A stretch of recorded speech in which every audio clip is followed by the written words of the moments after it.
السلام عليكم ورحمة الله الإخوان والأخوات، كنتمنى هذا الفيديو يلقاكم بأحسن الأحوال.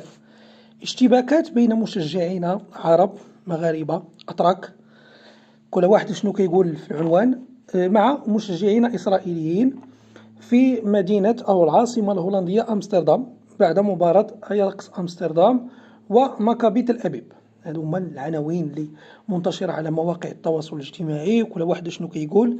فاحنا في هذا الفيديو هذا غادي نحاولوا نشرحوا شنو وقع بالضبط بناء على التقارير الرسمية، بناء على اش كيقولوا جميع الجهات وكذلك شهود عيان اللي كانوا حاضرين لهذه الأحداث هذه. فقبل ما ندخلوا في التفاصيل ونقولوا شنو كاين، فنعطوكم يعني السياق اللي جا فيه هذا الشيء. البارح اللي هو نهار الخميس كانت لعبة مكابي تل أبيب ضد أياكس أمستردام الهولندي. مكابي تل أبيب هو نادي إسرائيلي كيلعب في البطولات الأوروبية لسبب بسيط، أن رغم أن إسرائيل توجد جغرافيا في آسيا، ولكن كتلعب في أوروبا لأمور سياسية يعلمها الجميع. فهاد مكابي تل أبيب مشاو غادي يلعبوا في أياكس أمستردام، غادي يلعبوا في ملعب يوهان كرويف اللي معروف في هولندا، وغادي يلعبوا ضد هذا الفريق هذا. مجموعة ديال يعني الناشطين، لا سواء مغاربة ولا أتراك يعني ولا عرب من دول أخرى يعني مسلمين، قرروا يديروا واحد الوقفة احتجاجية أمام الملعب احتجاجا على ما يحدث في فلسطين. يعني قالوا هذا نادي إسرائيلي جاي وهذه هي الفرصة أننا نديروا واحد الوقفة احتجاجية باش نبينوا للعالم شنو كيوقع والاستنكار ديالنا لما يحدث. فالعمدة ديال أمستردام رفضت تنظم لهم تخليهم يديروا الوقفة قدام التيران، وقالوا لهم خصكم ديروا على الأقل يعني واحد البعد ديال كيلومتر على الملعب. فتم يعني تنظيم هذه الوقفة الاحتجاجية بعيدا عن الملعب. يعني الناس الجماهير دخلات اللي تفرج سواء إسرائيلي أو هولندي أو من المحبين ديال نادي أياكس أمستردام، لأنه نادي كبير أوروبيا وعنده المشجعين ديالو خاصة في المدينة ديالو. والناس داروا وقفة احتجاجية. فاش هادي تسالى الماتش واللي خسرت فيه مكابي ب5-0، خرجوا هاد المشجعين الإسرائيليين يحتفلون في الشوارع، يحتفلون خاسرين ومحتفلين، هذا ماشي موضوعنا، المهم خارجين ناشطين في الشوارع وفرحانين وكيرفعوا شعارات. هنا فين هادي وقع المشكل أو الاشتباكات بينهم وبين المشجعين العرب والمغاربة والأتراك. يعني لا زال التحقيق جاريا باش نعرفوا شكون هما بالضبط اللي كانوا في هذه الأحداث. فحسب الروايات اللي كاينه، يعني دابا حنا غادي نشدوا الروايات بجوج، ان الوسائل الاعلام الاسرائيليه كتقول اعتداء على اسرائيليين، يعني تحاول تصوير المشهد بان مشجعين اسرائيليين ظريفين زوينين غاديين في الشارع ما بهم ما عليهم، حتى جات واحد المجموعه ديال عباد الله كتسلخ فيهم. حكايه تحاول يعني لا الصفحات الاسرائيليه ولا الاعلام الاسرائيلي تصوير الامر، في حين الشهود العيان او الناس اللي كانوا حاضرين تما اللي متعاطفين بطبيعه الحال مع العرب والاتراك والمغاربه كيقولوا روايه اخرى. وهذه الروايه هي اللي بغيتكم تركزوا عليها، باش لان كاينه حتى مقاطع فيديو كتبين بعضا منها، وبطبيعه الحال في انتظار التحقيقات اللي غادي دير الشرطه الهولنديه اللي غادي تعطينا الروايه الرسميه.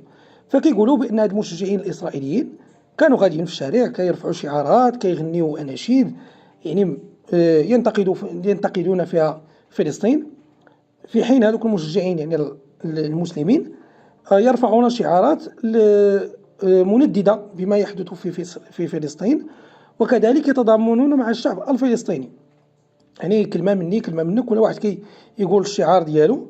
فمن بعد كيقولوا بأن واحد المشجع إسرائيلي مشى تعلق في واحد يعني واحد البناية اللي كاين فيها العلم الفلسطيني، وناض قطعوا يعني تعلق تقطعوا. كاين مقطع فيديو كيبين هذا الشيء. وبعد ذلك يعني انطلقت يعني شرارة العنف أو بدا الصداع بيناتهم، لدرجة أنهم تيقولوا بأن هذا اللي دار هذا الفعل شتوه شي وحدين.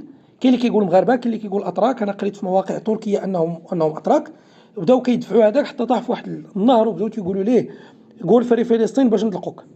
وكاين اللي كيقول راه مغاربة. يعني لحدود الساعة ما حد ما كاينش بلاغ أو بيان أو تقرير رسمي من الشرطة الهولندية، راه كتبقى الهضره ديال الفيسبوك والمواقع. يعني يقدر يقول شي واحد اللي بغى يقول شي حاجه راه غادي يقولها، لان اللي تم التوقيف ديالو لحدود الساعه العدد ديالهم 56 شخصا من جنسيات مختلفه.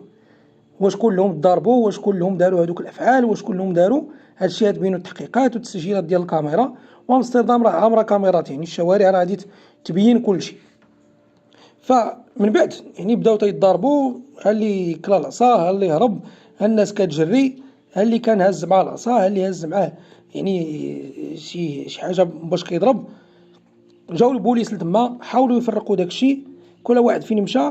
ديك الساعات هذه تبدا يعني الاسرائيل، الدوله الاسرائيليه الخدمه ديالها بطبيعه الحال هي انها بدات كدير بيانات كتقول هادشي ماشي معقول، وكيفاش انهم يديروا لنا هادشي وسط بلد اللي كيدعمنا. لان بين قوسين نادي اياكس امستردام هو من اكبر الانديه الداعمه لاسرائيل عبر التاريخ. هذه النقطه خص يعرفوها الناس مزيان. يعني الاسرائيليين ولا اليهود بشكل عام فاش كيمشيو لهولندا ولا كيمشيو لامستردام، راه عند بالهم بانهم في واحد العاصمه اللي كتحميهم واحد الحمايه خاصه، ولكن ما حدث لهم يعني جاهم صادم. بالرغم من ان الناس اللي كتقول تما تيقول لك حنا كنا بغينا نديروا وقفه احتجاجيه عاديه كيف كنديروا ديما، ولكن تفاجئنا بان الناس جاو كيستفزونا وداروا هذيك اللقطه اللي ما قبلوهاش. فكيف قلنا الخارجيه الاسرائيليه خرجت دارت بيانات، قالت لدوك الناس يعني المواطنين ديالها جلسوا في لي زوطيل ديالكم وجلسوا في البلايص اللي جالسين فيهم حتى نجيو لكم، صيفطوا لهم شي طائرات، صيفطوا لهم كذلك يعني الاطقم يعني ديال الاسعاف والتطبيب وداك الشيء. وكيبان ليا بانهم الان بيحولوا او بيردوا هذا الملف، هذا ملف جديد يحطوه في الجيب باش يقول لك اودي راه حنا كيعتادوا علينا وحنا راه كيكرفصونا، يعني ما نقوم به في فلسطين راه مبرر، لاننا حنايا راه معتدى علينا ومكرفصين. هما دائما يستعملون هذه القضايا هذو اللي في الحقيقه انا كنظن يعني رايي الشخصي ان هذا الملف ما خصوش يتجاوز الشغب ديال الجماهير. جماهير ديال الكره خرجت من التيران، كنشوفوا دائما هذه الاحداث بين الجماهير، ولكن لان القضيه فيها اسرائيل وفيها هذا غادي تقدر تحول الى صيغه اخرى وبشكل اخر. والان بدنا كنقراو ما يكتب وما ينشر. بالناس اللي كتقول بان راه هذوك مغاربه وهذو راه غير مغاربه اللي داروا هذا الشيء، فكيبان لي ايضا كاين واحد الطريقه ولا كاين واحد يعني واحد الناس اللي ضد المغاربه في هولندا اللي كيحاولوا كيفاش يدوزوا لهم، لان بيبينوا بان المغاربه كيتعداو على عباد الله وكيتعداو على اللي جايين وكيتعداو على الزوار، في حين مازال التحقيقات لم تؤكد اي شيء. مقطع فيديو فيه مغربي كيهضر ما يمكنش تجمع الجاليه المغربيه كامله. فهذا الشيء اللي وقع وهذا الشيء اللي كاين لحدود الساعه، في انتظار البلاغات الرسميه، في انتظار التحقيقات ديال الشرطه الهولنديه، لان بدات الان اصوات تتعالى بخصوص المهاجرين، بخصوص انهم خصهم يرجعوا في حالهم وكلام كثير. في حين انا كنشوف المواقع يعني اللي محايده كتقول هولنديين من اصول عربيه او هولنديين مسلمين، ان هولندا ما فيهاش غير المغاربه، هولندا فيها المغاربه وفيها الاتراك وفيها دول اخرى ومن جنسيات اخرى، وماشي غير المغاربه ولا العرب ولا المسلمين اللي متعاطفين مع القضيه الفلسطينيه، بل كاينين الناس اللي من اليسار اللي من دول اخرى تتعاطف مع القضيه الفلسطينيه، لانهم كيشوفوا قضيه مشروعه ديال واحد الشعب اللي مضطهد اللي حنا كنشوفوا الان ما يزيد على سنه اشنو كيوقع لهم. فهاد الشيء اللي كاين. فالى هنا الاخوان، استودعكم الله، الله يحفظ بلادنا والله يحفظكم جميع.